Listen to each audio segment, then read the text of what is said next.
Се пишува текстот кој што сакаме да го преведеме во Морзеов код. И кога ќе го напишеме текстот, го стискаме синото копче и текстот станува во звучен и светлосен сигнал.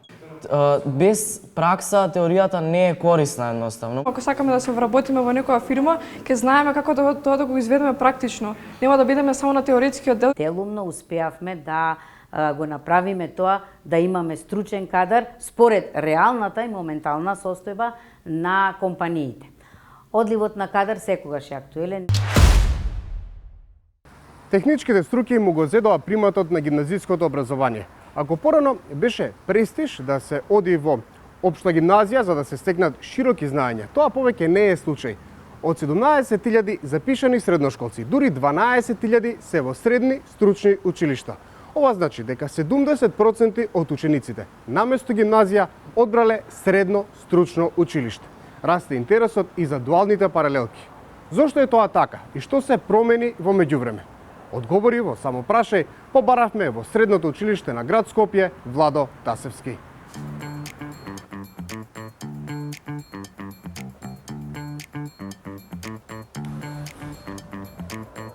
Директоре, добар ден. Јас сум Мартин, драго ми е. Драго ми е, јас сум добре. Ке ни покажете ли како функционирате во Владо Тасевски? Да, побелете. Ајде.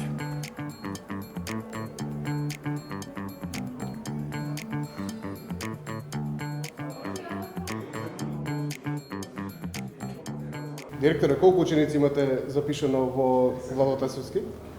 Моментално во оваа учебна година имаме запишано 250 нови ученици. Вкупно имаме нешто над 890 ученици кои што учат во училиште во 4 години. Задоволни ли сте од интересот? Дали е зголемено во изминатите години, бидејќи видов дека од 17.000 запишани ученици во прва година, 12.000 се во средни стручни училишта, што е некако нешто што мислам дека претходниве години не се случувало. Моментално ние имаме од ланската година имаме поголем интерес. Значи лани запишавме некои 170 ученици, оваа година 250, што значи дека имаме 80 плюс ученици кои што запишале во првите години. Интересот е доста зголемен за ова стручно образование. Што е тоа што им го нудите на децата? Ние на децата им нудиме многу добри услови за учење, им нудиме многу опрема со која што тие може да работат, многу практична настава која што може да ја изведуваат и во училиштето, но и во реални компании со кои што ние соработуваме преку проектот на дуално образование, но и преку предметот учење преку работа кој што тие го имаат во своите наставни во нивните наставна програма.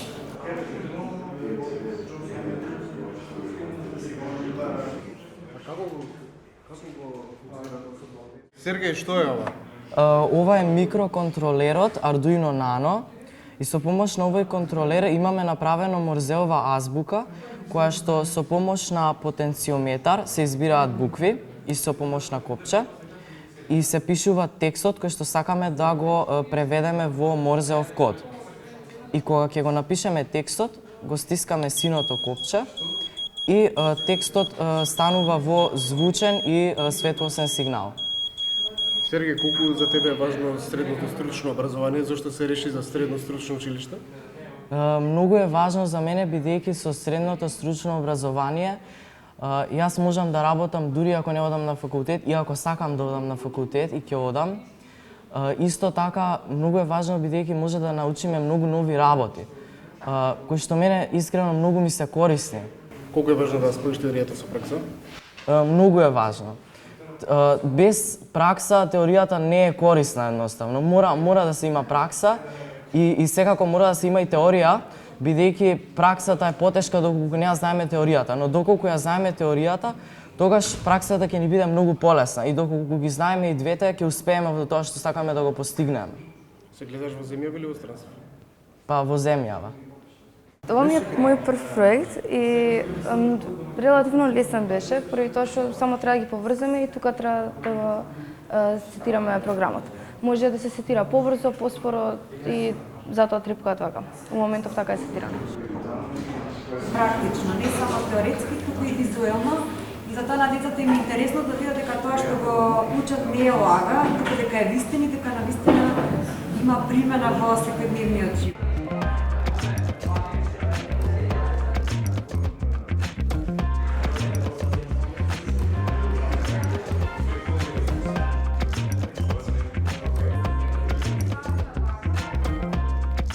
Моментално работам на филтер, поточно тоа се повеќе филтри составени во еден склоп за индустријски филтер кој што ќе прочиствува големи простори со голема кубикажа на воздух.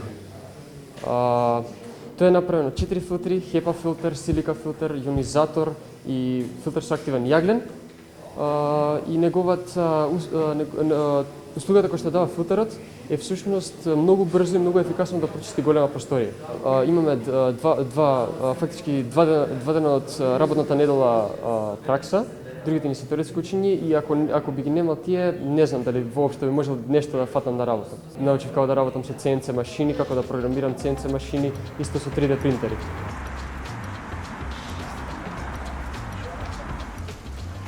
Како функционираат дуалните паралелки, ја прашавме Вања Василевска. Таа 3 дена е во училиште каде стекнува теоретско знаење, а 2 дена работи во вистинска деловна средина, односно во компанијата Джонсон Мети под будното око на ментор. Тоа на Вања и дава можност вистински да ја почувствува работната атмосфера и да црпи искуство кое потоа самата го применува. Тоа ме беше на мене многу важно, затоа што, например, вака теоретски кога ќе го знам, а практично нема да опипам ништо, тогаш не знам што треба понатаму да направам. И вака сепак имавме ни еден чекор понапред, каде што, например, понатаму ако сакаме да се вработиме во некоја фирма, ќе знаеме како тоа да го изведеме практично. Нема да бидеме само на теоретскиот дел и кога ќе отидеме да не знаеме што треба да направиме. Но и Вања не ја исклучува можноста по дипломирањето да замине во странство, како што размислуваат многу млади луѓе. Па во зависност од кога ќе бидат подобри условите, ако ми се отвори некоја шанса за надвор, би сакала да пробам како некое ново искуство што ќе ми дојде за сепак сама себе да си се надоградам. Зависно, например, сега ако не ода таму добро работите, можеби ќе се вратам назад. Се зависи каде ќе ми биде подобар условот за живот. Мислам дека повеќе треба да се даде аспект на тоа каде што иако се оди или идеме на практичниот дел таму, треба да се дадат и одредени стипендии за учениците, затоа што еве јас сум 5.00 сега година, немам ни една стипендија и тоа малце ми дава како надеж да си одам надвор, затоа што надвор е некако поубаво и малце треба повеќе да се погрижат околу тој дел, затоа што сепак парите веќе го движат светот.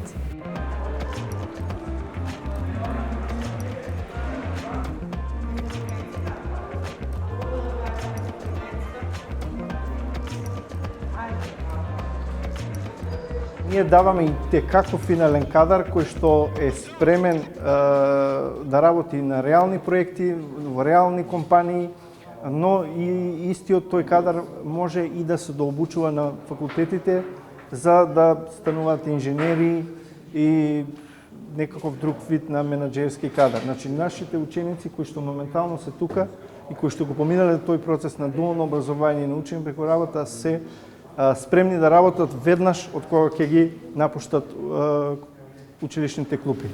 Сега прашањето е како да ги задржиме во земјава, во македонски компании, а не додат надвор.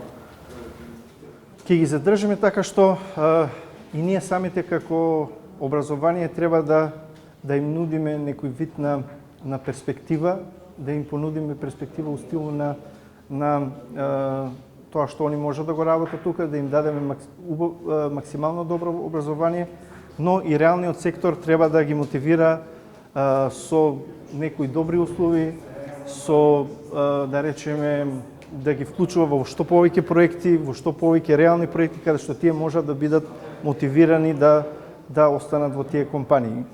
На крајот, да речеме, финансискиот дел е исто важен и исто треба да бидат и финансиски мотивирани.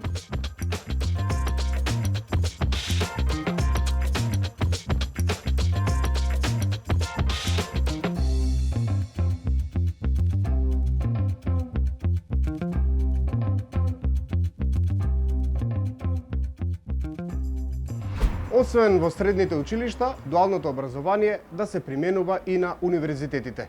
За оваа идеја се погласно се зборува за и студентите да добијат практично искуство.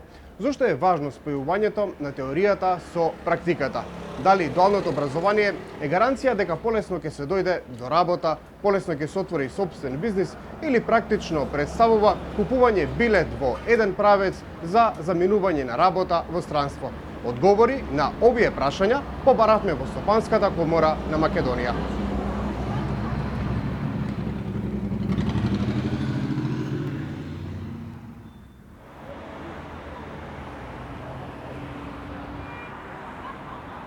Дуалното образование е најефикасниот начин како да се дојде до стручен, соодветен кадар за компаниите и најмногу самите компании да го подготвуваат кадарот така како што сметаат според нивните процеси, според нивните машини, алати кои што ги поседуваат. Ние многу вложивме во ова, долго време работевме прво на системско менување и уредување на дуалното образование, потоа да ја смениме онаа стигма која што постоеше дека стручното образование е само за послави ученици. Сега ова потврди дека 70% запишани последниве 2 учебни години, дека веќе станува процес, реален процес кој што го прифаќаат сите ученици, па дури и родителите, бидејќи имавме ние активности кои се обраќавме и до родителите дека треба да ги пуштат учениците да се запишуваат во стручни училишта според нивните можности и според нивните желби кои што ги имаат понатаму во животот. Затоа што имаме ние реализација во училиштата на практична настава, ново училишни лаборатории и работилници. Но не е тоа она што ние сакавме да го постигнеме. Целта беше на реално работно место, да го осетат духот на самата компанија, организацијската поставеност, да видат кои се предпоставени, како течат процесите, со кои машини, апарати, нели и опрема се соочуваат во самите компании, да ги развијат оние, како што велиме ние, меки трансверзални вештини, одговорност, посветеност, точност, па дури решавање на проблеми, креативност во нивното работење и така натаму. Тука влегува и безбедност, дека учениците треба да бидат едуцирани и за безбедност и заштита при работа, што тоа не би можеле да го видат додека се во нивните училишни лаборатории.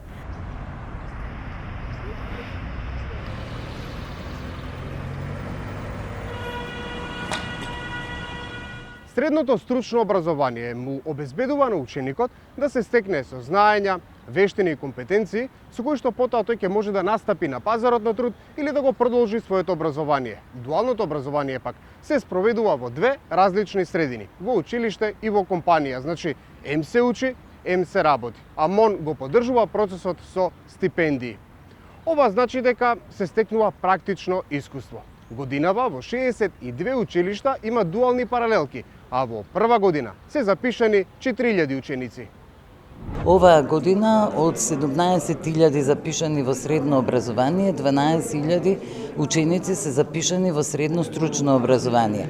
Треба да им заблагодариме на швајцарската амбасада, на германската амбасада, кои се вложија за да го развиеме ова образование, но секако и на компаниите и стопанските комори во Македонија, кои го ефектуира, го пријавија проблемот на недостиг на работна сила и дадоа силно влијание во формирање на целиот процес, но и за законот, така да мислиме дека сме сега во напредната фаза и дека ќе се средат работите баш така како што треба. Учениците сакаат да одат во средните стручни затоа што договорите кои ги имаме со компаниите им нудат погодности во учењето, но потоа дел од нив ќе бидат и вработени во истите компании. Вмрежувањето меѓу компаниите и училиштата се врши преку Центар за дуално образование. Учениците добиваат ментори, посебни лица од фирмите кои претходно поминуваат обука и ги водат низ целиот процес, го следат и оценуваат нивниот развој.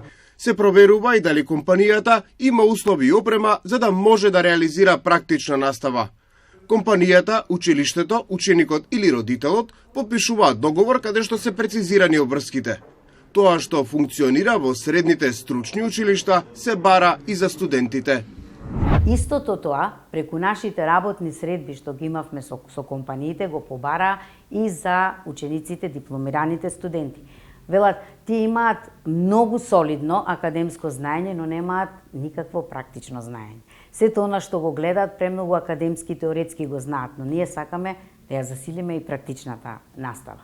И токму затоа, како иницијатива што произлезе Стопанската комора, е воведување на дуалното образование, односно практична настава и во високото образование. И заедно со Советот за високо образование и стратешки планирање започнавме нови активности сега, нели, така да кажем, охрабрени од она што го направивме во стручното. Имавме средби со 5 универзитети и тоа прво почнавме со државните, со нивните ректорски управи кои што ни дадоа поддршка за ова се што ние планираме да го направиме, меѓу кои измена на законот за високо образование, каде што ќе воведеме практичната настава. Ако го погледнете новиот закон за за високо образование, ќе се забележи дека практична настава се споменува само во оние регулирани професии, како што се докторските студии, студиите по ветерина, архитектура. Во другите студиски програми вие никаде немате практична настава. На почетокот на прсти се броја компаниите кои што учествуваа во процесот на дуално образование, но сега веќе се стигна до бројка од 560. Со тоа, барем малку се надмина јазот што постоеше од она што им беа потреби на компаниите од стручен и професионален кадар и од знањата и вештините со кои младите луѓе практично излегуваа на пазарот на труд. Па имавме една парадоксална ситуација. Од една страна компаниите постојано објавуваа огласи за вработување и бараа работници, а од друга страна имавме огромна бројка на млади, невработени луѓе кои ги немаа потребните вештини, знаења и практично искуство. Само во последниве 5 години, од 10 компании, бројот на компании кои се вклучени во овој процес е 500. Во изминатиот период направивме енормен напор да произведеме и луѓе подготвени да ги преземат децата во процесот на работа, така да имаме повеќе од 1300 ментори едуцирано веќе во државата, што е основа за, како да кажам, сериозен пристап и чувството дека во државата многу се менува, мислам дека во овој сегмент е најизразено. Ако вие имавме ситуација пред 15 на години, кога јас бев млада, денеска имам и бела коса во низ овој процес, многу сум среќен дека имаме ситуација во која децата сакаат да идат во техничките средни училишта повеќе отколку во гимназиите. Порано тоа беше срамота, беше за семејството како да беше голема стигма дека детето не сака да учи во гимназија. Денеска е сосема поинаку. Денеска имаме притисок на средните стручни училишта и ова што се случува е навистина чудо. Би сакал да продолжи, барем малку да пробаме да го стопираме одливот на работна сила која го имаме во државата. Нека седат нашите деца бар тука во нашата држава. Ке имаме деца кои што не само ќе учат во училниците и ќе имаат можност практично да го пробаат она што во училницата го учат теоретски. Тоа е многу важно затоа што мислам дека на тој начин кога теоријата се спојува со праксата, имаме постручен, подобар кадар. Дуалното образование досега се спроведуваше неорганизирано, односно на добра волја, бидејќи немаше законско решение. Но сега е подготвен нацрт закон што е веќе објавен и е предмет на јавна расправа. Се очекува пратениците за него да гласаат во октомври. Со ова ќе се регулираат односите помеѓу училиштата и компаниите. Власта се надева дека за ова решение ќе има консензус во собранието. Законот е веќе поставен на ЕНЕР и на веб страната на Министерството за образование и е отворен за дискусија, значи поставен на јавна расправа. Секој кој што има забелешки на законот може на линкот на веб страната и секако и на ЕНЕР да ги даде своите забелешки за законот да биде што е можно поконкретен и подобро направен. До 1 октомври тој е на јавна расправа. Секако ние како Министерство ќе организираме и јавни расправи во регионите, каде што ќе бидат присутни директорите на училиштата, наставниците, родителите, секој што е заинтересиран, за да го подобриме текстот на законот. Навистина направивме голем напор во овие 3 месеци да го донесеме овој закон, затоа што тој требаше многу порано да биде донесен, но не е ни толку битно. Еве во овој момент го ја гледа виделината, пратениците од собранието исто така можат да го погледнат, сите да дадат своји сугестии. Јас би сакала да го донесеме со консензус, затоа што е многу значаен за државата. И кога ќе имате системски решено, точно ќе знае секој кој му се прават обврските и како течат процесите. И тогаш не можат и не смеат да се прават никакви грешки во врска со дуалното образование. Во продолжение гледаме неколку факти поврзани со средното, стручно образование и со дуалното образование.